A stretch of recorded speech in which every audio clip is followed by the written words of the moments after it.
Hey guys, tonight we're taking a very mythic detour. You're not strolling through your usual sleepy village lanes or dusty medieval ruins tonight. No, tonight, you're hiking up a cloud-covered mountain, stepping into a cave so deep it forgets the sun, and meeting a baby who will one day command lightning. And yes, he's being nursed by a goat. It's weird. It's ancient. It's weirdly ancient. Because this is the story of how Zeus, king of the Greek gods, began his life not in a palace, not on a golden cloud, but in a dripping, echoing cavern. Hidden away by a terrified mother, fed by a magical goat, and guarded by a troop of very loud, very armed dancers. And let's be honest, you probably wouldn't survive 5 minutes in this scenario. Caves are cold, goats bite, and Cronus, Zeus's dad? Yeah, he eats his children. So before you get comfortable, take a moment to like the video and subscribe, but only if you genuinely enjoy what I do here. And of course, drop your location and local time in the comments. Let's see how far across the globe we're falling asleep together tonight. Now, dim the lights, maybe turn on a fan for that soft background hum, and let's ease into tonight's journey together. The stars shimmer cold and high above Mount Lycaon, but you are not looking up. You're looking down, down into the earth, down where panic births myths and mothers rewrite fate. You're Rhea now, queen of the Titans, powerful, dignified, desperate. Because you've just given birth to your 6th child, and you know what happens next. Your husband, Cronus, devourer of the previous 5, Hestia, Demeter, Hera, Hades, Poseidon, he will come for this one too. He doesn't trust his children. Not when there's a prophecy that one of them will rise up and overthrow him. So here you are, cradling an infant whose cries sound like thunder trying to learn its voice. And you are not going to let this one be swallowed whole. You work quickly. You take a stone, rough, cold, unconvincing, and swaddle it in soft linen. You press it to your chest like it's breathing. And when Cronus arrives, looming and oblivious, you hand it over. He swallows it whole. Doesn't chew, doesn't suspect. Historians still argue whether the myth of Cronus's baby-eating tendencies represents ancient fears of generational replacement, or just a really bad dinner party metaphor. Either way, Rhea's trick, it works. You wrap Zeus tighter. No cradle, no lullaby, just your heart pounding and the knowledge that you've bought him a future. For now. Now comes the real danger. You must get him away. And so begins the climb. Not metaphorical, not poetic, literal. You trudge up a steep, pine-shadowed path into the Cretan mountains, the wind slicing like disapproval, Zeus nestled against your ribs. Somewhere below, God's dream and schemes unfold. But here, only survival matters. You reach the mouth of a cave. It yawns open like the god's forgotten mouth.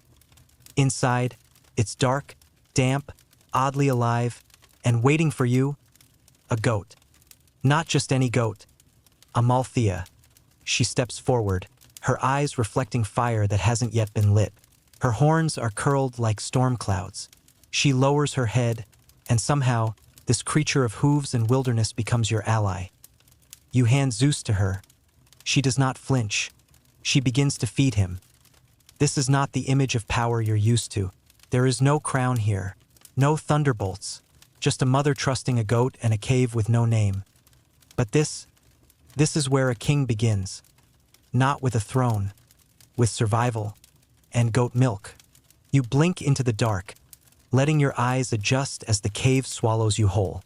Drips echo, shadows shift. The stone floor is slick, and somewhere deeper in the rock, a faint, ancient hum pulses like the heartbeat of the mountain. You're not alone. Zeus is warm against you, barely breathing, already strangely silent, like he knows silence is survival. Or maybe he's just full of goat milk. Hard to tell with future sky gods. You make your way into the belly of the earth, and then you do something wild. You leave him. Not alone, of course. The goat is there. Amalthea. She curls around him, her fur thick like storm clouds, her breath a steady fog. You whisper a blessing over him, or maybe it's an apology. Then you turn back. Because if Cronus suspects, if he comes looking, your presence will lead him straight here. Zeus must grow alone, hidden. But you don't leave him unprotected. You brought backup. Enter. The Kurit's .5 warrior dancers in bronze and leather, their faces painted with soot and symbols, their hands always near their blades. They don't guard Zeus by fighting. They guard him by making noise. Ridiculous, beautiful noise. Whenever the baby cries, and he will cry, they begin their ritual. Stomping, clanging swords against shields, leaping, howling, spinning in controlled chaos. The idea? If Cronus hears anything, he'll think it's just a group of insane cultists practicing a very aggressive dance routine. Historians still argue whether the Curetes were real, symbolic, or just a loud myth to explain how a baby's cries could go unheard in a divine surveillance state. Either way, they work. Zeus cries, the Curetes clang, and deep within the mountain, life continues. You, still in second person, remember, are now Amalthea. Yes, the goat, you don't talk, but you don't need to. Your role is simple: feed, protect, and warm. You nestle Zeus against your belly, your breath steaming in the cold air. He smells like linen, wild thyme, and inevitable destiny. There is comfort in this rhythm. Feed, watch, listen, repeat. And while you may not be divine in the same way the Olympians are, you are sacred. Your milk carries strength. Your fur holds warmth. Your presence offers peace in a world where peace is extremely scarce. Here's your quirky tidbit. Later myths would claim that Amalthea was not a goat, but a goat-tending nymph who just happened to really love goats. Some versions suggest she was both, a shape-shifting hybrid of wildness and nurture. Scholars still debate whether the name Amalthea means tender goddess or loyal nurse. Either way, Zeus grows fast. Babies do that, especially storm babies. He begins to coo, then giggle, then shout. The Curetes adjust. Their rhythm becomes faster, shields louder. A new spin added here, a stomp emphasized there. They are warrior DJs for an audience of one. You nudge Zeus with your horn when he becomes too restless. He bites your ear once. You let him. Maybe he's teething, or maybe he's just trying out dominion. And above, in Olympus, Cronus yawns, thinking he's won. But below, in a cave pulsing with old magic, stone sweat, and the echo of future storms, a baby begins to smile. And somewhere deep in the dark, you just know, this god will not be eaten. Not now, not ever. The sky above Crete shifts, a veil of mist dragged lazily across blue. But you don't see it. You're inside the mountain now, where there's no sunrise, no moonrise. Just the drip, drip of time and the occasional bleat of a goat who doesn't realize she's raising a god. You wake before the boy. You always do. The cave breathes softly. The Curetes are asleep for once, piled like discarded bronze statues in a heap near the entrance, their swords tucked beneath their arms like teddy bears made of thunder. You move quietly across the stone, nostrils twitching, hooves clicking faintly. Zeus stirs beside the pile of moss he's turned into a bed, curls tousled, a faint sparkle of static dancing across his cheeks. Even asleep, he crackles. You nuzzle him. He grunts. This is your morning. You are not just a goat. You are his guardian, his breakfast, his heat source, his pillow. But today, something is different. Today is the day he walks. You sense it before it happens. He's been pushing up more each day, testing those little thunder thighs, tottering on feet not quite ready for the burden of storm and crown. You nose him forward. He grabs a root hanging from the cave wall. He hoists himself upright. He wobbles. And then there it is, point one step. And another. And then a very noble, very dramatic plop. The Curetes cheer in their sleep. One mutters something about victory dances and rolls over. You watch as Zeus stands again, this time longer. He doesn't smile, but something in the air shifts. You're witnessing the first true steps of a god. Historians still argue whether these stories about divine infancy are symbolic, meant to show that even kings of Olympus once struggled with motor skills. But here, in this moment, it's not metaphor. It's muddy, awkward, goat-assisted, and somehow perfect. Zeus soon becomes a blur of motion. He toddles from one side of the cave to the other. He grabs at stalagmites like they're scepters. He throws pebbles with increasing force. Once one hits a cave bat, the bat squawks in protest. You snort, impressed. And then, one afternoon, because what even is time down here, he does something new. He lifts his hand, and thunder grumbles. Faint, soft, like a throat clearing in the clouds. But real. He blinks. You freeze. The kurits stop mid-drum beat. You look at him. He looks at his fingers. They twitch again. Another roll of thunder. A bit louder. And then, just as suddenly, it's gone. He's too young to control it, but not too young to call it. The air is buzzing now. The cave feels charged, as if the very stone walls know who's growing inside them. You nudge a fig toward him. He smashes it. Sticky fingers, royal mess. Here's your quirky tidbit. Some versions of the myth claim that tiny Zeus was so powerful, birds would fall silent when he giggled, and lightning bugs would gather around his curls, confusing him for a rival constellation. You believe it. You've seen him sleep with clouds forming around his shoulders. You've watched moss bloom beneath his feet. He sneezes, and a breeze rolls through the stalactites like harp strings. This is not a normal child. But he is your child now. And when he laughs, the whole cave shakes with something bigger than joy. Something ancient. Something coming. The cave holds you like a heartbeat, steady, low, and always thrumming with the promise of change. You know every inch of it now. The curve of the ceiling where condensation gathers and drops like a slow drumbeat. The moss-padded stone where Zeus naps after an especially triumphant game of thunderball. The patch of earth that stays just warm enough for goat naps and divine tantrums alike. But today you follow him, because he's not just walking now, he's exploring. He moves with the conviction of a toddler who believes the entire universe exists for him to climb on. You trail behind as he marches deeper into the cave, past the usual play spaces, past the watchful gaze of the kurits, past the spot where Amalthea once dropped an entire basket of pomegranates in protest over thunder sneezes. You step into a deeper chamber, and it's like entering the lungs of the mountain. The air shifts, colder, older. Your hooves press into silt where light has never touched. Zeus walks ahead, one hand trailing the wall, fingers catching ancient dust. He pauses, looks back, smiles, then keeps going, because he's found it. The heart chambered at a hollow in the earth, wide and echoing, the walls traced with mineral veins that shimmer when he passes. It smells of damp stone, wet bark, and something older than myth. And at the center, a pool, clear, still, waiting. Zeus approaches it like he's been here before. He kneels, peers in, and there, rippling faintly in the reflection, is something that does not match him. A man's eyes. A crown that isn't yet real, lightning flickering behind the pupils. He gasps. You step closer, nudging his shoulder with your nose. He blinks, and the reflection is gone, just the cave again. Just a boy and a goat. But something inside him has tilted, as if a memory that hasn't happened yet has just surfaced. Historians still argue whether this mythical cave of prophecy existed as a literal place or simply a metaphor for introspection. But here now it feels real, too quiet to dismiss, too specific to deny. Zeus scoops water into his hands, lets it fall. He says nothing.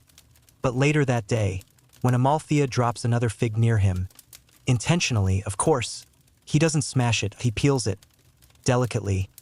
Like a king practicing gentleness. Here's your quirky tidbit. Some versions of the story claim Zeus's earliest dreams happened in this cave, that he spoke in riddles even as a child, that he whispered names of gods not yet born while napping beneath hanging moss. Back in the heart chamber, he lies on his back now, watching as mist curls in patterns overhead, stars not yet pinned to the sky. You curl beside him. You breathe in time with the cave, and with each slow inhale, you feel the pulse of destiny gathering weight. Not rushing, not yet, but coming, like thunder over still water. You rise before him again, as always. Your hooves press quietly into the cool earth. You shake off the mist curling around your shoulders. Today, the cave smells sharper, like moss struck by moonlight and something faintly sweet. There's fruit fermenting somewhere.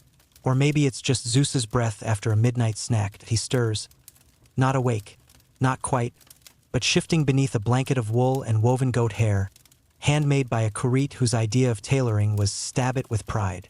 Zeus mumbles something in his sleep, half a name, half a spell. The shadows flicker. You approach. Nudge his shoulder. He groans, stretches, and does something new. He reaches for you. Not your warmth, not your milk. You.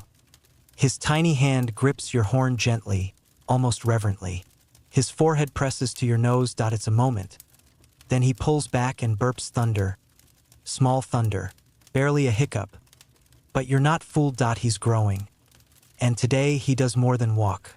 He leaps across stones, over roots, around the sleeping Kurites, who have learned to nap in full armor after last week's invisible lightning. Experiment scorch someone's sandals into the ceiling. He's practicing. Not running for fun. Running with intent. Each bound is a rehearsal. Each climb is a claim. Zeus pauses near a pile of polished stones. He arranges them carefully, 1, 2, 3. A fourth wobbles. He frowns, reaches for a fifth, and then snaps his fingers. A breeze curls through the cave. The stone stack holds. He nods solemnly, as if confirming something only he understands. And you just chew a leaf and pretend this is normal. Here's your quirky tidbit. In one lesser-known myth fragment, Amalthea is said to hum ancient lullabies that taught Zeus rhythm, and that these rhythms later shaped the cadence of his thunder. Boom, pause, boom, like a cosmic heartbeat. Later that day, he decides he wants to cook. You don't stop him. He gathers sticks, arranges them in a circle, stares at them meaningfully. Nothing happens. He tries again. Squints harder. This time, a single wisp of smoke curls upward. The Kurites stir. One applauds sleepily. Zeus beams. You snort proudly. By sundown, he's roasted a fig. Sort of charred it, really, but he eats it with pride. Hands you one like an offering. You chew.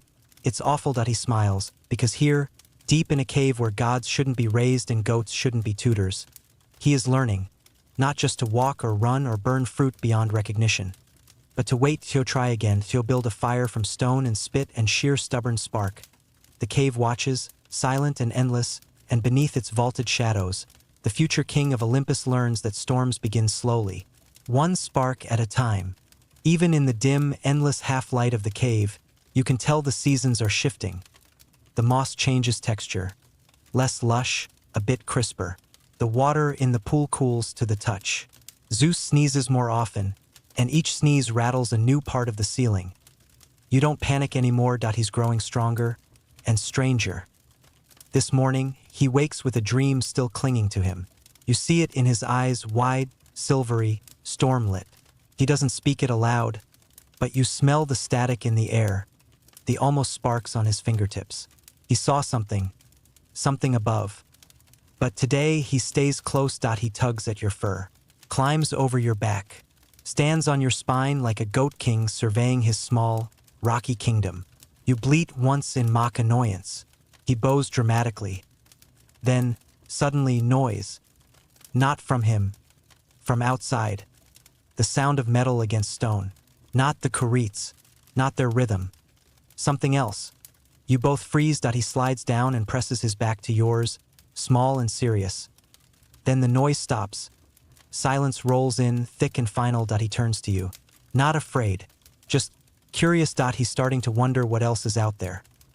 Later, after the Kurites investigate and return shaking their heads, no threat, no strangers, just a boulder rolled by a sleeping bear, Zeus finds something. A stone. But not just a stone. This one is smooth, shaped, marked with spirals. Not natural. Someone carved this. He stares at it like it's a message. Maybe it is. He carries it with him for hours, tracing the spirals with his fingers. You watch him. And later, when he sets it down beside his makeshift fig bowl, you curl your body around it like a wall. Because it's not just a toy. It's a clue. Historians still argue whether the caves of Mount Ida were seen as sacred because of their connection to Zeus, or if the myth placed him there because the caves already felt divine. There's some debate about the Minoan echoes carved into rock, and whether early Cretans left behind symbols we later turned into god signs. Either way, you're starting to sense the layers. This is not just a hiding place. It's a library of forgotten gods. That night, Zeus asks for a story. Not with words. He just curls beside you, wide awake, waiting so you hum. Not a song, exactly. A memory, a pattern of sound you've carried since you were a kid goat on a different mountain. Long before you were assigned to raise thunder incarnate. Long before your name meant anything. It's rough, off-key, But he listens like it matters. Here's your quirky tidbit. Some legends say Zeus developed his famous oratory skills by mimicking Amalthea's bleats, each pause, each upward inflection. He'd echo her vocalizations until they became speech, then command. You nudge him, he mimics you, a game, a conversation, a prophecy in goat speak, he giggles. The cave echoes, and somewhere far above, a cloud rolls over the moon, sensing its future boss. The first laugh rolls through the cave like a spark caught in a wool blanket. Sudden, surprising, and a little bit dangerous, Zeus, perched on a flat rock like it's a throne built just for him, throws his head back and lets out a laugh so full-bodied, so ridiculous, that even the moss seems to giggle in response. The Curetes pause mid-sword flourish. One of them drops a shield. It clangs spectacularly. Zeus bursts into another peal of laughter that it echoes, multiplies, becomes thunder. You blink, because that wasn't a metaphor, that there's actual thunder, that a low, rolling boom tumbles out of the stone like something ancient and sleepy just stirred. The air tightens. Amalthea glances toward you, her ears twitching, eyes calm, but not unconcerned. You look back at Zeus. He hasn't noticed. He's giggling at his own echo that he claps. The sound bounces back a second late. Clap. Echo. Clap. Thunder. It's a feedback loop of adorable chaos. But there's something under it now. Power, yes, but also something new. Joy. This isn't just a survival cave anymore. This is his playground, his kingdom, his first echo chamber of worship. He starts experimenting. Makes noises just to hear them returned. Ha! Boom. Ah. Boom. M. Small lightning zap. Accidental, of course. The moss survives. Barely. Here's your quirky tidbit. Some versions of the myth describe Zeus's infant laughter as the music that taught clouds how to speak. Other retellings suggest that thunder was originally his way of mimicking Amalthea's snorts of disapproval. Either way, the sound became a signature. You decide to test him. You bleat. Loud. He stops, looks, then copies you, exact pitch, almost perfect tone. Bleat. Bleat. Then grin. This is new. Not just mimicry. It's intention. He's shaping sound. He's learning control. Later that day, when Amalthea presents him with a bundle of dried berries wrapped in broad leaves, his favorite snack, he pauses, raises his hand, and gives thanks. Not in words, not yet, but in gesture. A small bow of his head, then a gentle crackle of light from his fingertips that forms a spiral, dancing in the air like static turned to lace. You watch, eyes wide. He's offering thunder as gratitude, and somehow, the cave accepts it. It hums back at him. The Curetes do not understand this, but they feel it. They begin clanging slower, with more rhythm. Their stomps become ceremonial, not just noise to hide a baby's cries, but reverence. Like even they can tell this cave is now a chapel. That evening, Zeus climbs to the highest ledge he can reach. He stands there, small but certain, arms outstretched. A goat behind him. A dance below. A cave breathing. A storm building. And he laughs again. A sound that shakes nothing except everything. The smell hits you first. Not bad, just strong, sharp, earthy, like time that's been left to age in a stone bowl. You follow your nose and find Zeus crouched beside a pile of cheese. Or what used to be cheese.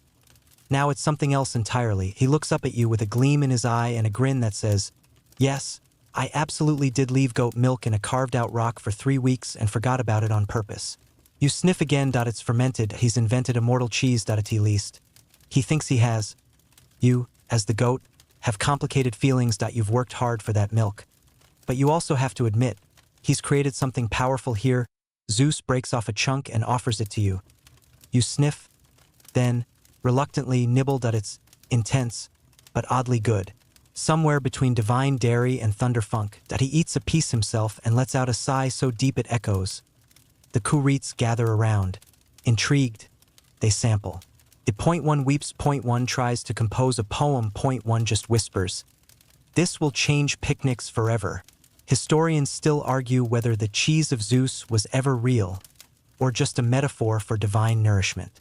Some ancient Cretan temples apparently offered cheese as part of rituals to the thunder god. Whether that cheese was delicious or weaponized is still up for debate. But here in the cave, It becomes a ritual. Zeus starts aging cheese like a philosopher ages ideas. He experiments: stone bowls, fig leaves, hollowed out roots. He labels each batch with tiny spiral markings. He checks them daily like a farmer, like a scientist, like a king with a dairy-based agenda. You nudge one bowl too hard and it topples. He doesn't scold. He simply stares at the way it crumbles, how it breaks, but still holds flavor. He learns from that. Of course he does. Later, during a lull in the storm practice and echo laughter sessions, he arranges a cheese tasting ceremony. He invites the curates. Amalthea gets the seat of honor. You always do. He wears a fig leaf crown. Someone brings a carved plank with tiny bites of each cheese lined up like jeweled offerings. He gestures for silence, tastes one, then speaks. One is thunder. He tries another. One is lightning aftertaste. Third sample. This one is sky when angry. You chew slowly and realize, he's right. Somehow, each flavor holds emotion. This isn't dairy. This is language. He's learning to speak in textures and tastes. And when the ceremony is over, and the plates are empty, and the curates are passed out in blissful lactose comas, Zeus turns to you, and he says with shocking clarity, I want to share this. Not now, not yet. But one day, with the world above. You blink, because that's the first time he's spoken about the world outside. And somehow, it tastes a little like goodbye. It begins with a tumble. Not Zeus, he's surprisingly agile for a child raised on rock and echoes. No, this time it's Amalthea. You hear it before you see it. A sharp cry, a scuffle of hooves, then silence. Not the peaceful kind. The kind that makes the cave seem suddenly larger. Too large. You rush toward the sound.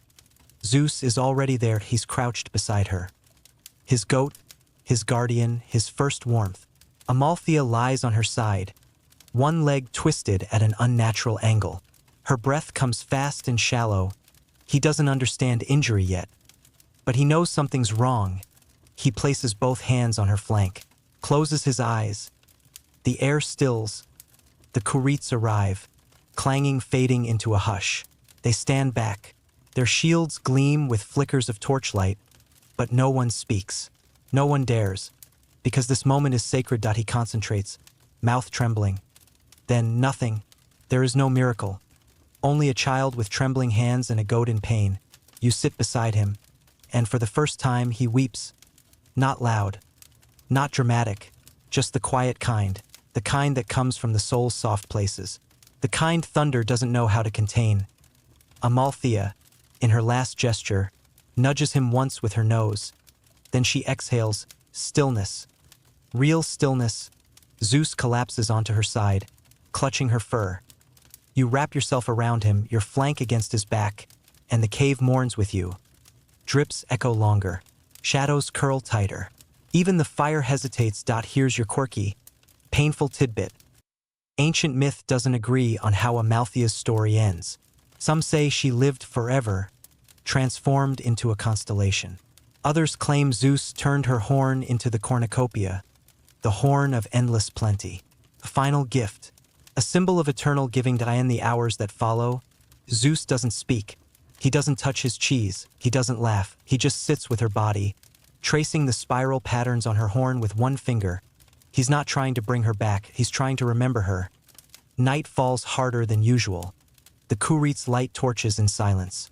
One removes his armor, not from ceremony, but from respect, and deep within the cave, a boy learns something terrible and essential. Even gods can't stop everything. Even immortals can break. Even kings must grieve. By morning. He wraps her body in moss and fig leaves. Carefully, reverently, he doesn't bury her. He sets her in the farthest chamber, where no drip will touch her, and above her, etched into stone with a jagged shard, first warmth, first storm, first loss. He does not cry again, but later, when he pulls the broken tip of her horn into his lap and begins to carve it with a tiny bolt of light, you understand. He's not done loving her. He's starting to carry her. It's quiet now. Too quiet. The kind of quiet that settles into your ears like a fog and makes even the softest breath feel like a thunderclap. Zeus doesn't talk much today. He moves slower, his steps measured, every action cloaked in the weight of after. You keep your distance for a while. He needs that. But you watch him from the shadows, and eventually he begins to work. He takes Amalthea's broken horn, the one he carved a spiral into yesterday, and holds it up to the light. What little sun filters through the cave mouth catches on the curve of the horn, making it glow faintly. He brings it to the pool, dips it, lets the water fill the hollow, and drinks. Then he nods. The Kurites observe from a respectful distance, weapons sheathed for once, their eyes soft behind the war paint. And then Zeus does something new. He holds the horn up, closed his eyes, and calls the cave, not loudly, not even with words, but with intention. And the cave answers. The walls tremble slightly. A warm breeze rolls through where no breeze should be. A few pebbles hop like they're applauding. The horn doesn't crackle. It doesn't shine. But it hums now. Low. Steady. Like a drumbeat beneath the earth. This is no longer just a horn. It's a vessel of memory, of magic, of legacy. The first artifact. Here's your quirky tidbit. The cornucopia, or horn of plenty, was said to bring forth whatever the bearer wished: food, gold, rain, even warmth. Some versions of the myth say it never stops pouring until sealed with a tear. Others say it works only for those who've known true grief. Zeus doesn't test it, he just keeps it. Tucks it beneath the folds of a goat fur cloak. His first attempt at sewing, by the way. Not bad if you like asymmetry and emotional symbolism. The Kurites gather stones and form a circle around the deepest part of the cave. No ceremony. Just instinct. And within that circle, Zeus sets the horn. For now. Later, he may carry it again. But today, he watches it. And then he builds. Not shrines. Not statues. He builds a cloak. Not just the literal one, but a cloak of storm. With Amalthea gone, the air has changed. Colder. Wider. Empty in a way it wasn't before. Zeus doesn't fill the space with noise, he fills it with cloud. He walks slowly through the cave, dragging his fingertips along the walls, drawing moisture from stone, breath from moss, heat from the earth's own skin. And around his shoulders gathers mist, first thin, then denser, then flecked with sparks. You step back, so does everyone. Because the boy is dressing himself in the weather, not armor, not silk, cloud. And it moves when he moves. When he turns, it curls. When he sighs, it drifts forward. When he claps once, just once, it rains in the far corner of the cave. He doesn't smile. Not yet. But when he lies down to sleep that night, wrapped in the weightless cloak of his own making, he rests his head on moss and the edge of the empty horn, and somewhere in the shadows, the Kurites take up their rhythm again. Not to drown out noise this time, but to honor a silence that changed the cave forever. You awaken to laughter, but not the kind that bounces from cave wall to cave wall in echoing chaos. This one is softer, shorter, like a smile breaking into sound. Zeus is running again. Not toward you, not toward anyone. He's chasing something invisible. You can't see it, not at first, but he moves with such certainty you begin to wonder if he's invented a playmate out of lightning and imagination. The Kurites look at each other, then shrug. One of them tries to join the chase, but Zeus is too quick. Too fluid. He's grown faster. Taller, too. His stride stretches farther, his jumps clear higher rocks. He bounds over stalagmites like a mountain goat with ambition. And then, mid-leap, he lifts. Just for a second. Both feet leave the stone. His arms out, his body lifted by a gust that shouldn't exist inside a cave. Then, thud. He lands hard, laughs harder. He's testing gravity now. You watch with mild horror and maternal pride. Because this isn't just play. This is training. He climbs trees that grow near the mouth of the cave. They're twisted, stubborn things, branches bent like old questions. He reaches the top of one, then stands. The wind tousles his curls. He howls, and the sky, though distant, answers. A low groan of thunder from somewhere above. He laughs again, turns, leaps, and lands in a pile of leaves and goat fur. You don't tell him how close he came to bruising his destiny. Here's your quirky tidbit. In ancient art, Zeus is often depicted with eagles. Some myths claim he could turn into one. Others say he befriended one as a child, running through the clouds as the bird mirrored his movements, teaching him to claim the sky. Later, you see him carving something into the cave wall with a lightning-burnt stick. It's a drawing of him. And an eagle, not accurate, but enthusiastic. The eagle has 3 heads. One is wearing a crown, he doesn't explain it. He doesn't have to. He's dreaming upward now. This evening, he climbs to the highest ledge once again. But this time he's not seeking echoes, he's looking for distance. He cups his hands around his mouth and shouts a word you've never heard before. It sounds like thunder trying to speak Greek. The cave doesn't echo it absorbs it. Like it knows this word is meant for outside. He turns to you. Soon, he says. Just that one word. But it weighs more than a mountain. Because he's no longer playing inside this world, he's getting ready to leave it. The fire crackles low tonight. Fewer sparks, more smoke. Zeus sits beside it, cross-legged, a small stick in his hands that he turns slowly, as though it might reveal secrets if rotated just right. He's quiet again. Not in mourning, not in stillness, but in study. His eyes are fixed on the flames, not the flickering tips, but the center, where heat folds in on itself and color disappears. You know that stare, the one where children see pictures in clouds. Only Zeus, he sees visions. The fire shifts. He doesn't flinch. A shape forms. You see it, too. For a breath, the flame becomes a mountain, then a tree, then a crown, all of it shimmering, flickering, then gone. He blinks slowly, then leans forward and whispers, "Not yet." You don't know who he's speaking to. Or what. Later, as the cave sleeps, you watch him return to that same fire. This time he brings a shard of goat horn. Not a Malthia's, but a smaller one, a spare from his stash. He holds it to the edge of the flame, not to burn it, but to let it see. "What do you want from me?" he murmurs, voice barely audible, and the flame. It dances higher. Historians still argue whether Zeus's connection to fire predated his dominion over thunder. Some claim he briefly stole fire from Prometheus's forge as a child, just long enough to glimpse his future in the embers. Others say the fire showed him things not even gods were meant to know. Tonight, it shows him stars. He stares into the glow and sees constellations not yet drawn, faces of gods not yet born, temples not yet built, and battles not yet fought. Then, his own face, older, crowned, frowning. He leans back, startled. The fire dims. You step beside him, but he holds up a hand. "I saw myself," he says softly. "I was tired." You snort once like, "Yeah, that's adulthood, kid." He almost laughs, then takes the horn shard and scratches another spiral into the cave wall. He's building something here. Not a shrine. Not even a message. Just a record. Of who he's becoming. That night, he dreams restlessly. He murmurs names in his sleep. Some are familiar. Rhea, Cronus, Hades. Others aren't. Not yet. You lie close. Let your warmth steady him. And in the final hours before dawn, the cave's fire burns lower, casting long, twisting shadows across the boy with stars behind his eyes, and thunder curled gently in his chest.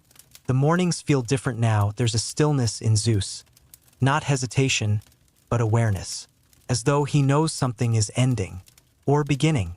It's hard to tell with gods. Today, he sits beside you, stroking your fur slowly, mind elsewhere. His fingers trace the worn edges of your horn. Not for comfort, but for rhythm. Like he's trying to remember a song that hasn't been written yet. Then suddenly he speaks. "Tell me a story," he says. You look at him, blink, because of course you don't talk. You're a goat.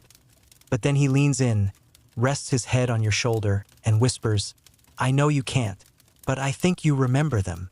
He's right. You do. Somewhere in your old bones are the stories told before words, passed through bleats and hoofbeats and the hush of wind between branches, so you hum. Not out loud, not exactly. But you begin to move. A slow, steady rhythm of steps, hooves clacking on stone in a pattern that's more ritual than walk. Zeus watches, then follows. You lead him deeper than usual, past the chamber of echoes, past the fig stash, past the Kurites, who are mid-rehearsal of a new stomp routine involving juggling shields. It's not going well. Down and around a part of the cave you haven't been in since he was a baby. It's a chamber of marks. Symbols etched into every surface. Not by you, not by him, but by those who came before. Old gods, older creatures, maybe even the mountain itself. Zeus stands still. His fingers hover over a jagged spiral. Then a sunburst. then a crescent moon made of dots. What are they? He asks. You don't answer, but you press your nose to a pattern. A swirl with a line breaking through it, a story, told in shape. He nods, then sits. He traces every symbol with a fingertip. Are they mine now? He asks. You make a sound, a half-bleat, half-sigh. They're not his, that they're everyone's. But he remembers them now, which is the same as owning them. In a way. Here's your quirky tidbit. Some traditions believe Amalthea whispered stories in bleats and stomps, using rhythm to pass down myths before humans carved them into tablets. Zeus, being a baby god, absorbed these tales in dreams and later retold them as his own. That night, he doesn't ask for a fire. Instead, he scratches his own symbols next to the ancient ones. New spirals, a star, a goat, a hand holding lightning. You watch. The cave watches, and the wall accepts him, not just as a visitor, but as a voice. You wake to silence, not the usual kind, the thick, earthy hush of the cave's breath, the rustle of moss, or the distant clink of a dozing Kurit's armor. No, this is the wrong kind. Too still, too empty. Zeus is gone. You sniff the air. Not panic, just instinct. You catch his scent. Moss, thunder, old fig, and the faintest trace of lightning-scorched rock. You follow. The trail leads upward, toward the cave mouth, where roots dangle like curtain tassels and mist kisses the threshold. It's the one place he doesn't go often. But this morning he's there, standing just outside. Not far, not running, just looking. The world is still new to him. All that sky, all that openness. The clouds drift slowly across a pale blue canvas, oblivious to the boy who was born to rule them. He doesn't flinch when you arrive. He doesn't speak. You nudge his elbow anyway. He points. Not at anything in particular, just the distance. I didn't know it was this big, he says softly. You blink, because of course he didn't. He's been in a cave his whole life, and now he sees everything. The sea, silver and endless. The mountains, jagged and stubborn. The clouds, drifting like lazy giants. And the wind, rushing past his curls like it's trying to catch up to its own legend. That he steps forward, just one pace, then stops, because the wind answers back with a whisper, a low groan that snakes around his ears and says, "Not yet." He nods, says nothing more, but when he returns to the cave, he walks slower, heavier. He knows now. The world is out there, waiting, but not quite ready, and neither is he. Here's your quirky tidbit. In early Greek myth, caves weren't just hiding places, they were thresholds. Portals between what is and what might be. Gods entered them to dream. They exited them to act. That night, Zeus paints the mouth of the cave with mud and lightning ash. Not to block it to frame it, he marks it with spirals and goats and a single, jagged thunderbolt. His first border. A reminder. This is where he started, not Olympus, not a throne. Here, with rock, with dark, with you. You rest beside him that evening, your sides pressed together as they always were. And just before he drifts off to sleep, he murmurs, "When I leave, pause. When I leave, I'll make sure they know about the cave." And with that, he slips into dreams. The kind that smell of open sky, but still sleep in shadows. Zeus wakes before you this time. That's new. You blink groggily as he's already at the far end of the cave, pacing, barefoot on cold stone, arms folded, sparks fluttering faintly around his shoulders like he slept too close to a storm and it clung to him that something's brewing. He's muttering, not angrily, more like figuring. You rise and approach slowly, hooves silent on the stone. You catch fragments of his whisper, milk teeth, thunder grip, echo spirals, goat horn, not random, never random. He sees you, grins, and holds out something shocking. A tooth. His, small, sharp, still warm. He wobbles it in his palm like a relic, then places it on a flat rock like he's offering it to the cave. "Today," he says proudly, "I lost a piece of me and made thunder." You don't question it. You just nod like, "Of course you did," and you hear it before you feel it. A rumble in the distance, faint, low, but not from inside, from above. He turns toward the sound. "See," he whispers, It's listening now. You examine the tooth. It glows faintly, still buzzing. He plucks it back and holds it like a weapon. Not to you as to understand. That afternoon he builds something new, a small mound of stones, carefully placed. On top he places the tooth, then surrounds it with curls of Amalthea's fur, dried figs, and 3 drops of water from the prophecy pool. He stands back. "Altar," he says. You blink. He nods. "My first," then adds, sheepishly, "It's for me." And somehow that's not arrogant. It's honest. Because today he learned that power doesn't only come from the things you gain, but the things you shed. Here's your quirky tidbit. In some obscure fragments of Orphic poetry, it's said that Zeus's first tooth was buried in Crete and that thunderstorms that roll in over the sea are the earth remembering where it lies. You believe it, because when dusk settles and he curls up beside you, that tooth still crackles faintly beside his cheek. He sleeps. Deeply, and outside, the clouds begin to gather, drawn to their king, even before he knows already crowned. You're dozing in the warmest corner of the cave, hoofs tucked, breath slow, when something shifts in the air. Not a noise, not a crack of thunder, something older. Earth. You open your eyes, so does Zeus. There's a tremor. Not a quake, exactly, more like a pulse. The cave exhales. Moss curls upward. Water in the pool ripples without reason. Then, she comes. She doesn't walk. She arrives. Gaia, Mother Earth. Not in name, not in idea, but in presence. A shimmer where there should be stone. A hush where there should be echoes. She's not human. Not even really shaped. But you feel her, like a tree root humming, like soil warming beneath your hooves. Zeus stands, barefoot, solemn. Like he's known this was coming. She doesn't speak. But she sings LOW. Subterranean. It moves through stone and spine, through fig and fire, through the horn Zeus carries tucked beneath his makeshift belt. He listens. His jaw tightens. She raises no hand, but his face lifts to hers. Or to the place where her being folds into the cave's shape.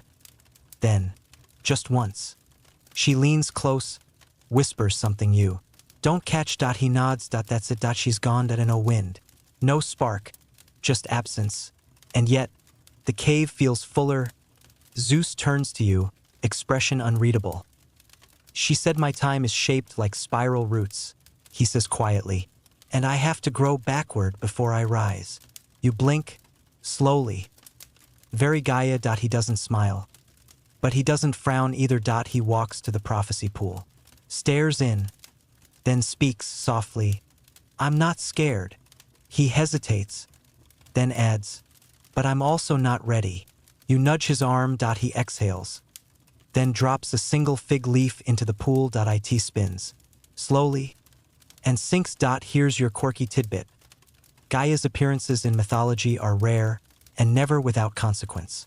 She isn't a messenger. She's a threshold. Her presence usually signals a turning point, when a child stops being hidden and begins becoming history. That night, Zeus sits beside you, silent. He doesn't build, he doesn't test thunder, he doesn't sketch on the cave wall. He simply leans into your side, warm and soft and still slightly sticky from fig syrup, and rests. Because now he knows. The world is shifting, and so is he. The cave has a new game now. It mimics. It listens. It waits until Zeus speaks, and then it answers. At first, it was simple. Echoes. A syllable bouncing back a beat late. But now, the cave speaks with timing, with intention. Zeus tests it. He whispers, "Who am I?" A pause, then softly, the stone answers, "Am I?" He laughs. You do not. Because this is new, not a trick of sound, a dialogue. Zeus stands in the center of the great chamber, arms wide, feet planted, the cornucopia horn tucked into his belt like a second spine. He speaks again. Are you listening? The walls answer with a low hum. He grins, then snaps his fingers. Lightning, he commands. Nothing. He tries again. Thunder, nothing. He frowns, turns to you. You tilt your head. You think I have to ask, not command? He says. You blink slowly, goat-like. Right? Respect. He mumbles. Even for caves. He turns again. Please, and the ceiling rumbles. Softly, a purr of thunder. He beams. The Kurites peek in, clearly nervous. One is chewing on what may or may not be a helmet strap. They've seen many strange things in their time guarding the goat boy, but this, talking caves, feels like a new category Zeus doesn't explain.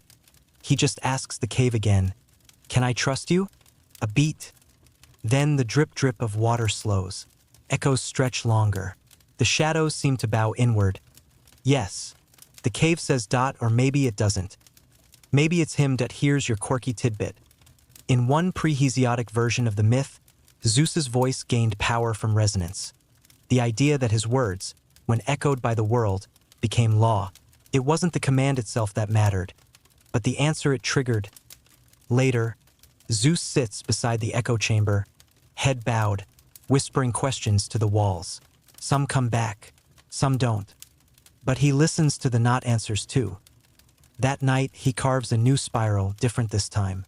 Not just a coil, but a loop with a gap. Sometimes, he explains, the silence is part of the story. You nudge him, gently. He looks at you, then laughs. Don't worry, he says. You'll still get the first thunder when it's ready. He means it. Because in a cave that now repeats his questions like sacred riddles, the only sound that still matters more than his own is yours. It happens in a moment both ordinary and vast. Zeus is balancing. Not his thunder, not his future, just a pebble. He stands on a boulder near the cave's mouth. One bare foot up, arm extended, a single flat stone resting on his index finger. He stares at it as though its orbit matters, and it does. Because in this moment, the sky is watching. The air stills. Clouds roll in, slow and heavy, like wool soaked in ink. A sharp wind cuts across the entrance. Even the Kurites feel it. One drops his helmet with a dull thunk. You look up. You know the feeling.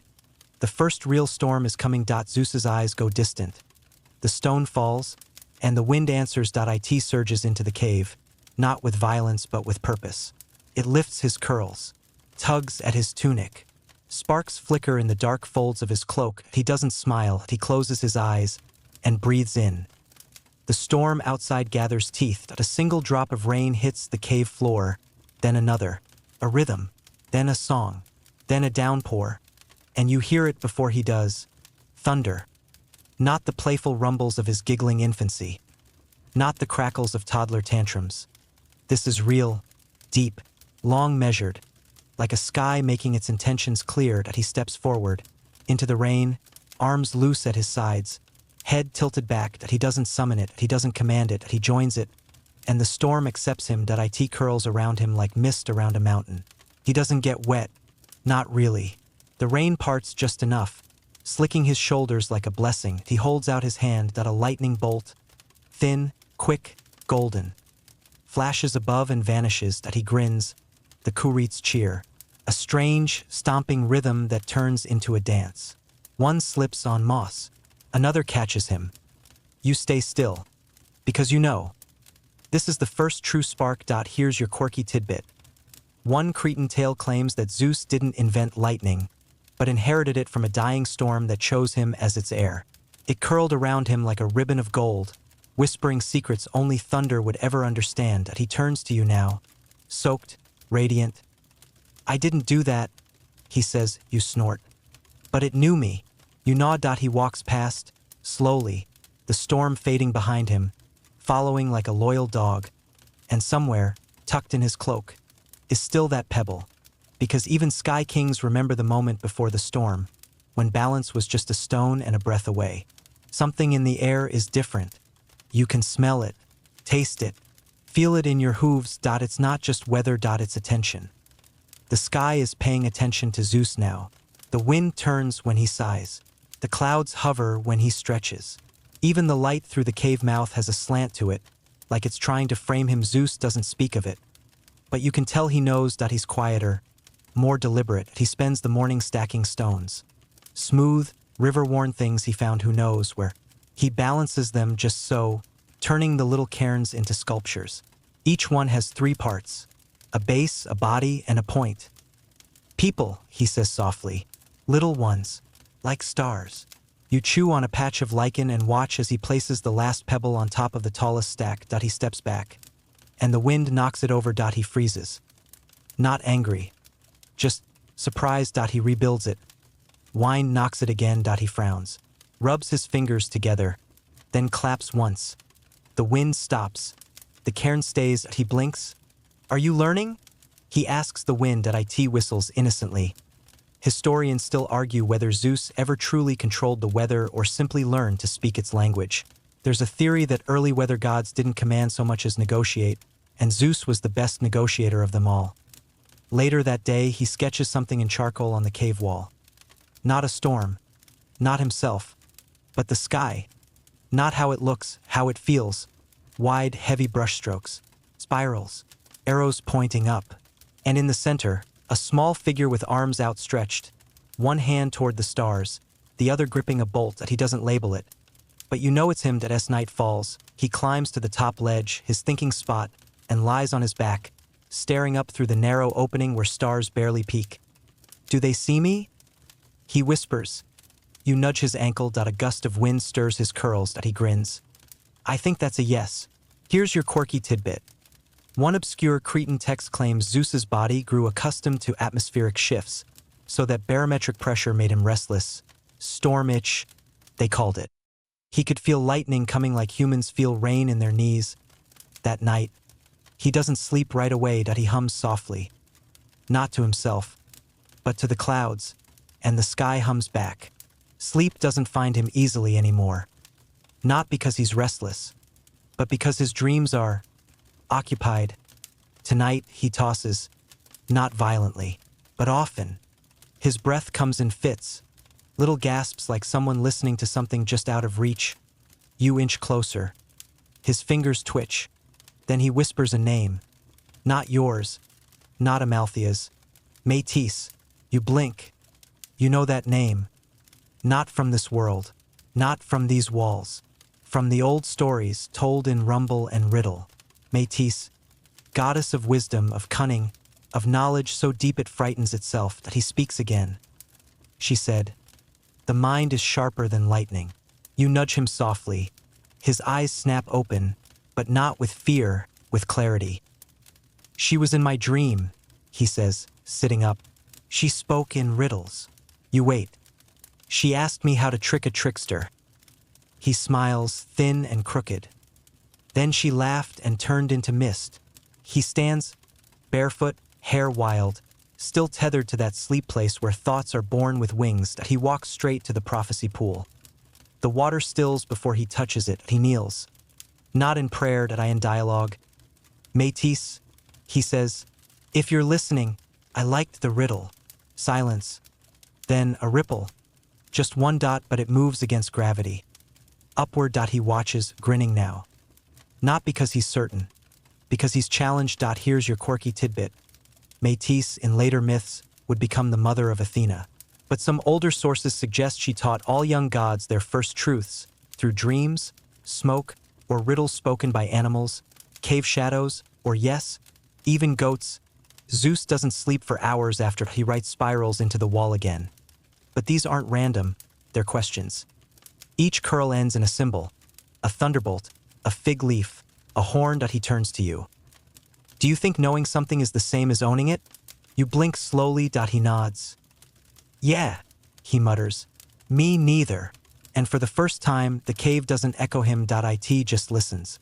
Like it, too, is waiting for Métis to speak again. The eagle arrives at dawn. No warning. No sound.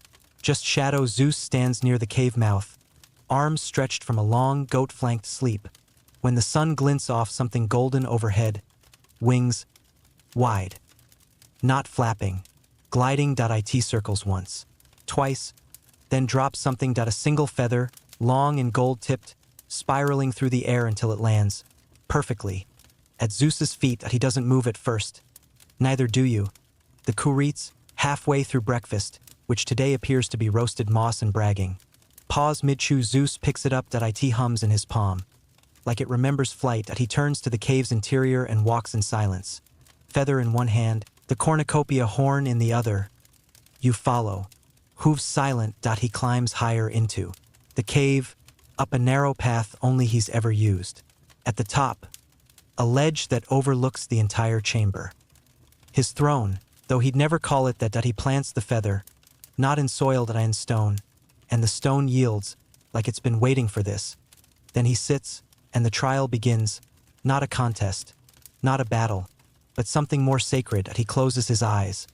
The cave darkens, wind coils low. A distant eagle cry echoes from beyond the mountain.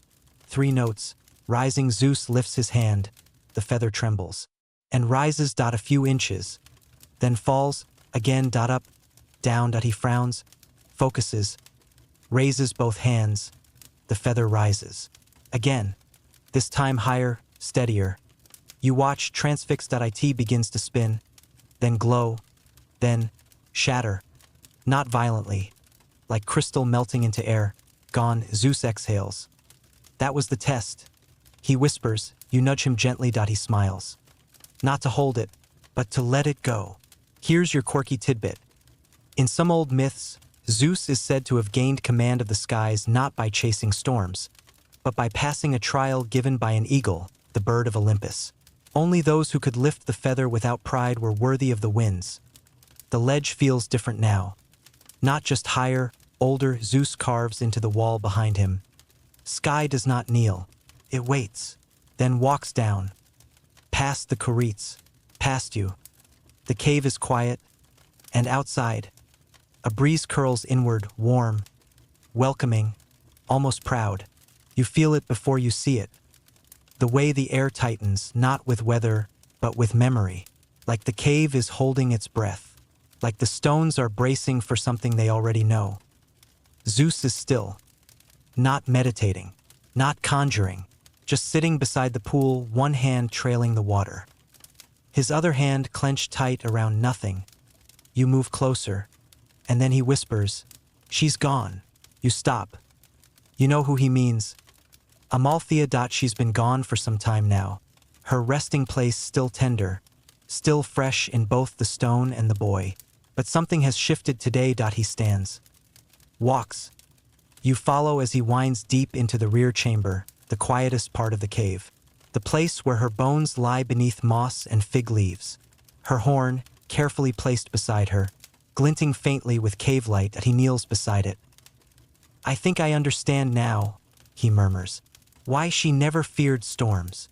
He pulls something from the folds of his cloak. A thread of cloud. Not mist. Not fog. Something woven. He twists it around the horn's base. A binding. Then, gently, he lifts it. No fanfare.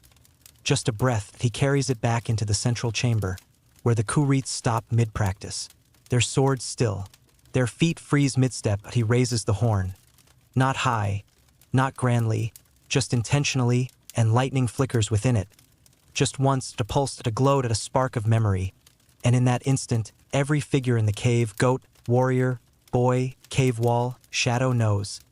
She is still here. Not in bone, in purpose. Here's your quirky tidbit. Some versions of the myth say the Aegis, Zeus's legendary shield, was made from Amalthea's hide. Others say her horn became the cornucopia. But a rare Cretan tale claims he carried both. His storm in one hand, his thanks in the other. He sets the horn beside his sleeping blanket that night, wraps himself in a cloud cloak, and for the first time since she passed, he sleeps without twitching. No lightning, no sparks, just breath. And in the quietest drip of the cave's farthest corner, a single drop lands on the horn and glows. The cave feels warmer today. Not from fire, not from sun, it's something else. Like the stone itself is vibrating, like it's been waiting to be noticed. And now, finally, someone is. Zeus wakes slowly, but with intent. He doesn't stretch, doesn't speak. He rises like a thought fully formed, his cloak of mist already coiling around his shoulders before his eyes even open. He's ready. For what? He isn't sure yet. But today is a day for making. He walks to the center of the cave and gathers what he needs. Firestones, shards of horn, a coiled root that hums faintly when touched. From the shadows, you watch from the ledges. The Curetes pause, sense it too. They settle their armor with reverence. No clatter, no clang. That something's happening. Zeus arranges the items in a circle, sits in the center, and begins. He doesn't chant, doesn't call down storms, he listens, lets his hands remember. His fingers curl around a firestone. Then a horn fragment, he presses them together, waits. Nothing again, nothing, then he inhales. And the fire answers. It doesn't burst or roar. Threads like silk woven from heat. It snakes through the horn, dances around the root, curls under his palms, and something forms. Not a weapon. Not yet. A shape. A line of power coalescing into design. He moves with the care of a child painting stars, and the certainty of someone who's always known their hands were meant to carry storms. Here's your quirky tidbit. In a forgotten fragment of Cretan verse, it said Zeus's first lightning bolt was forged not by the Cyclopes, but by himself using goat horn, mountain fire, and a root, called Sleepbringer. The bolt was silent, but burned bright enough to leave a scar in the sky that he finishes hours later. The cave is dim. The Kurites have dozed off upright, heads tipped like statues. You approach slowly, and there it is. In his lap, rough, small, but unmistakable. A bolt.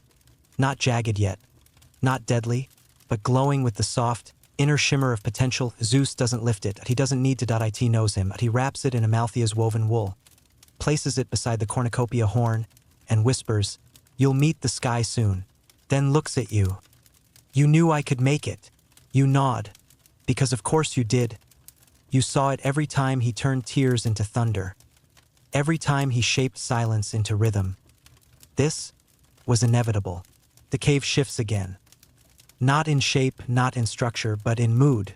It's like it knows something is being uncovered. Not brought in, but pulled from within. Zeus is restless. He's pacing now, tracing the spiral carvings on the wall with one finger over and over. Like each loop is a question and he's trying to decode the answer with skin. Then he stops.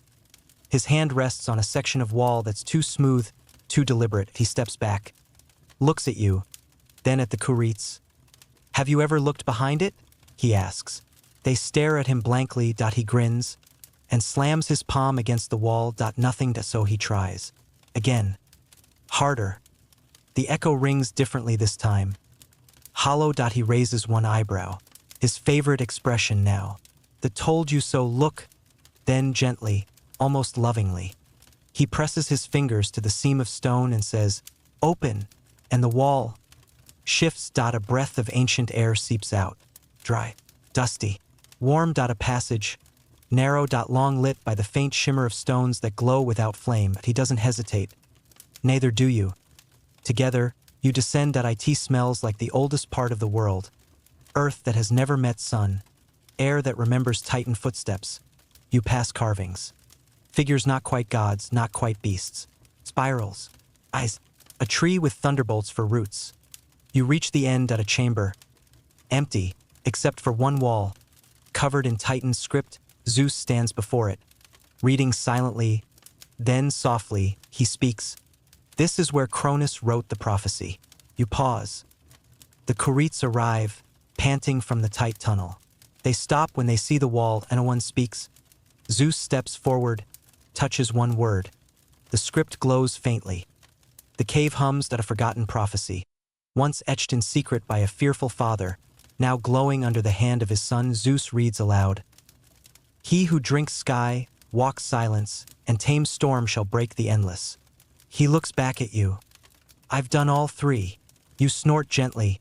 Show off. Here's your quirky tidbit. Some myths suggest the Titans hid writings in caves, believing prophecies should be buried, not spoken. Zeus, by finding this one, doesn't just fulfill it, he claims it. He sits cross-legged in front of the wall and starts to rewrite it. Not over it. Next to it. A new script, his own prophecy. Not about fate, about choice, because now he knows what's coming, and he wants the cave to remember who he was before the crown, before the thunder, before the world ever whispered his name with fear. The Kurites return first. Their footfalls lighter than usual. Their clanging quiet. Something in that hidden chamber changed them.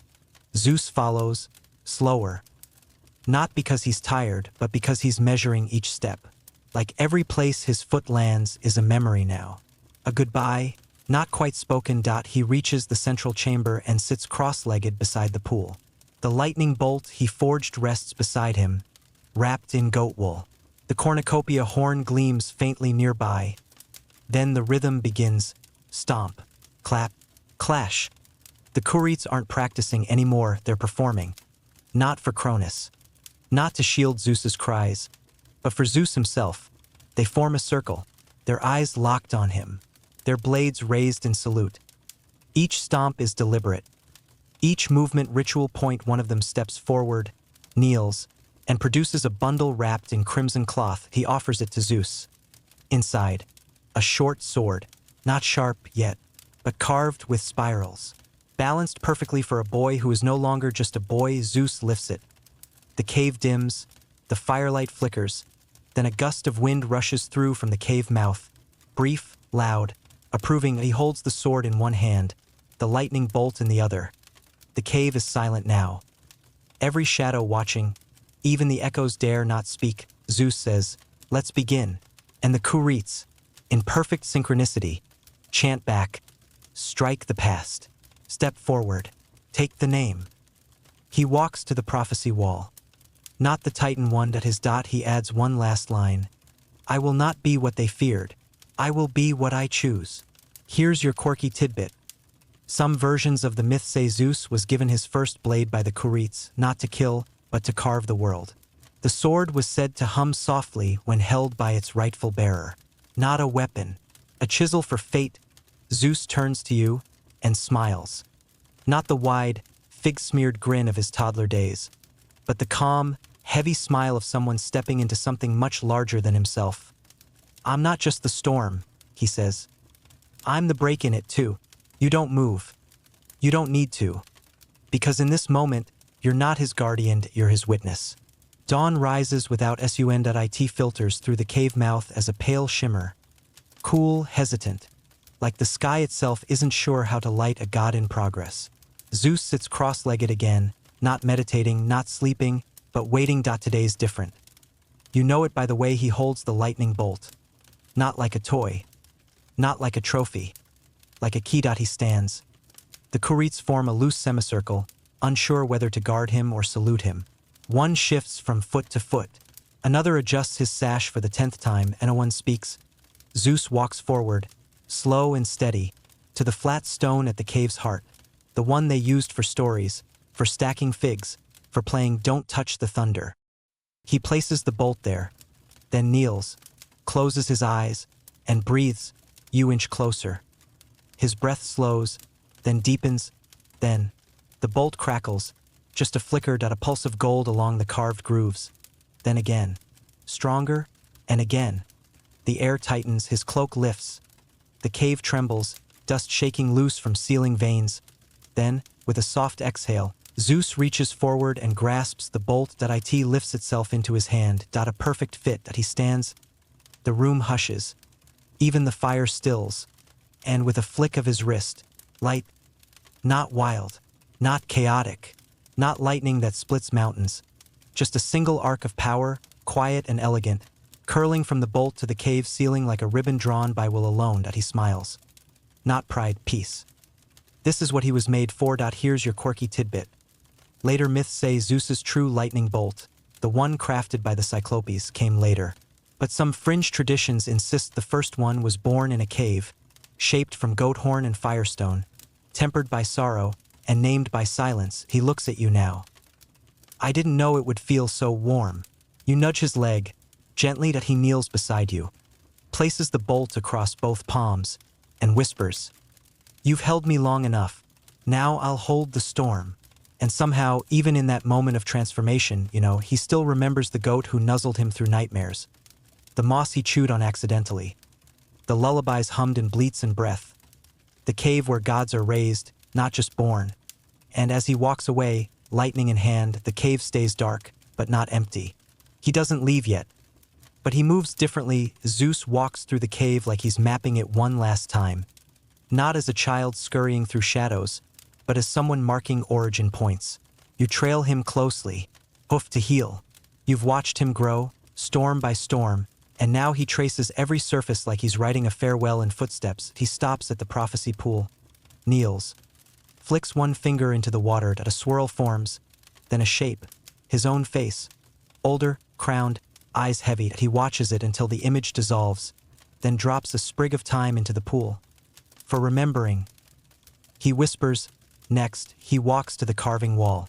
The one with spirals, fig leaves, goats, lightning, silence.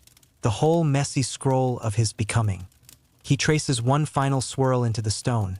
This one simple dot, a circle, unbroken, that he adds nothing more. You watch as he strolls to Amalthea's resting place. Not to mourn. To honor, he places the cornucopia horn beside her, this time empty. Not because it lacks abundance, because he understands now, you don't need to carry plenty when you've become it. The Kurites gather, armor polished, no clangs this time. They know, too, that something's coming. Zeus stands before them and speaks. Today is my last full day here. Silence. Even the moss listens. I will leave tomorrow, not to run, to rise.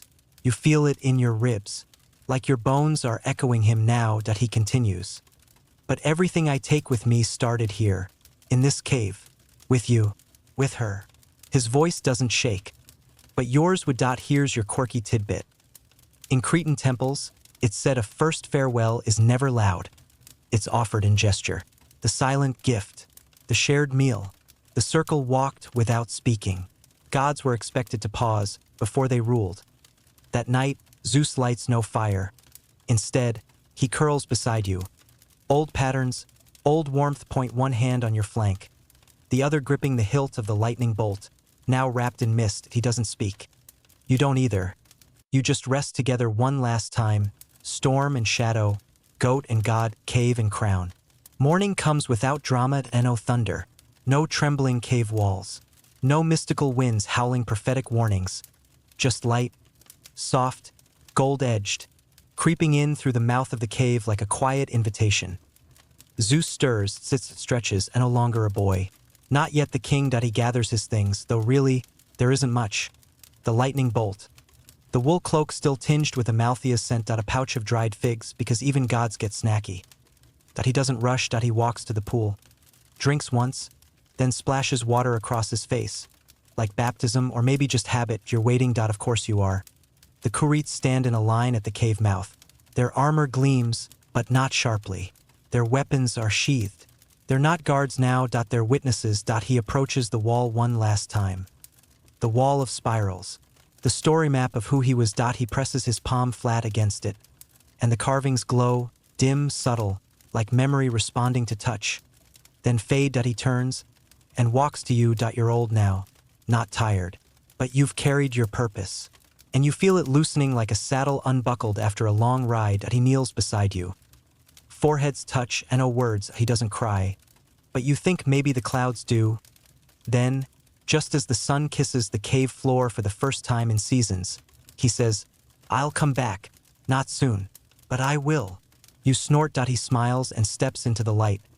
The Kurites fall in behind him, not as guards, but as echo. He walks down the mountain, and the sky recognizes him. Not as a child, but as its own. Here's your quirky tidbit. In obscure fragments, it's said that when Zeus left the cave, all of Crete fell silent for a heartbeat. No birds, no wind, just one long pause, as if the earth itself needed a moment to adjust to who had just stepped into history. You return to the center of the cave, alone, but not empty. The pool ripples, the carvings remain, and at the far end, tucked behind one final stone, you find what he left. A drawing. Of you. A little crooked. A little goatish, with a lightning bolt tucked behind your ear. The cave doesn't echo anymore. It remembers.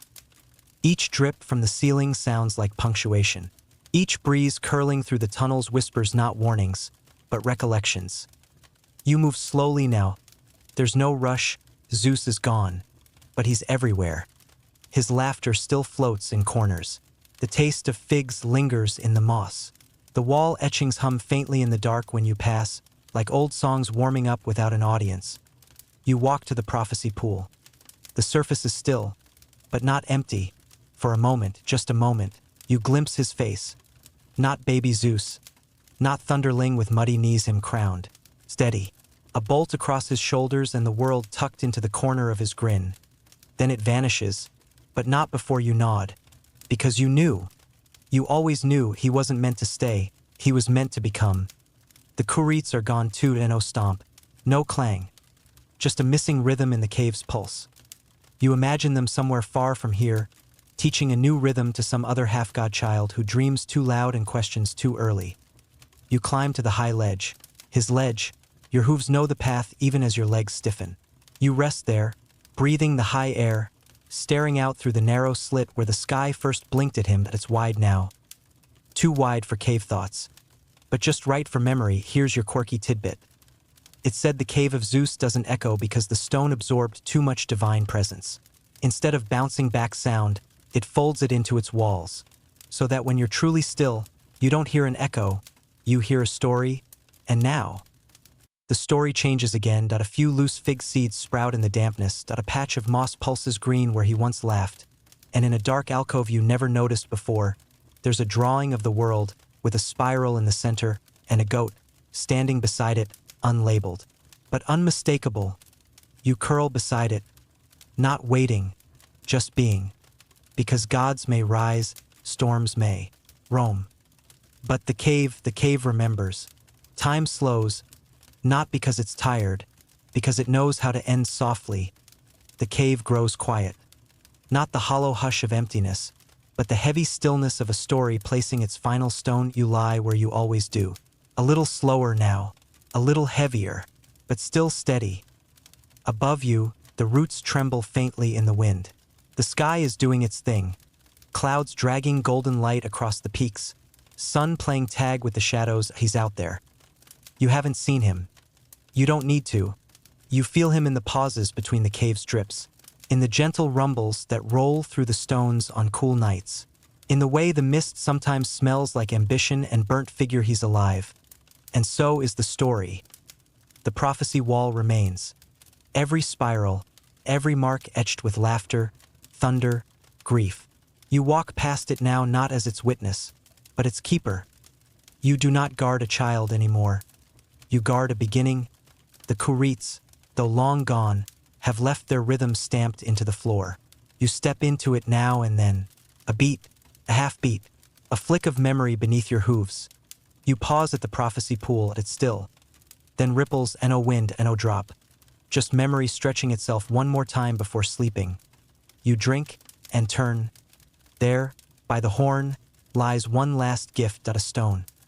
Flat, smooth, marked with a spiral and a lightning crack. No words, just presence.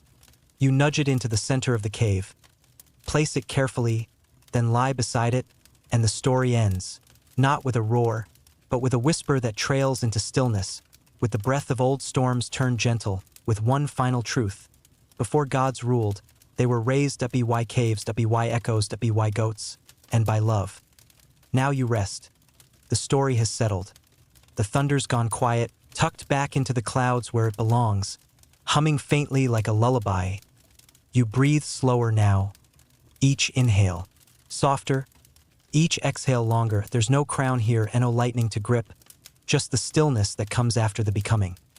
The cave is quiet again, but not empty.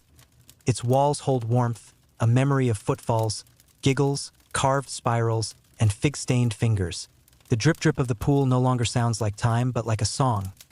One that will keep playing long after you've fallen asleep. The goat, she's still there. Still watching, still guarding. Not because she has to, because she chooses to. And outside, the sky watches too. It remembers the child with the storm in his chest, and it smiles. There will be other stories. Other gods. But this one is yours. So let your body soften now. Let your thoughts curl up like moss in the morning dew. Let go of the mountain. Let go of the bolt. Let go of the cave. Just for now, you can come back whenever you need. This place remembers you.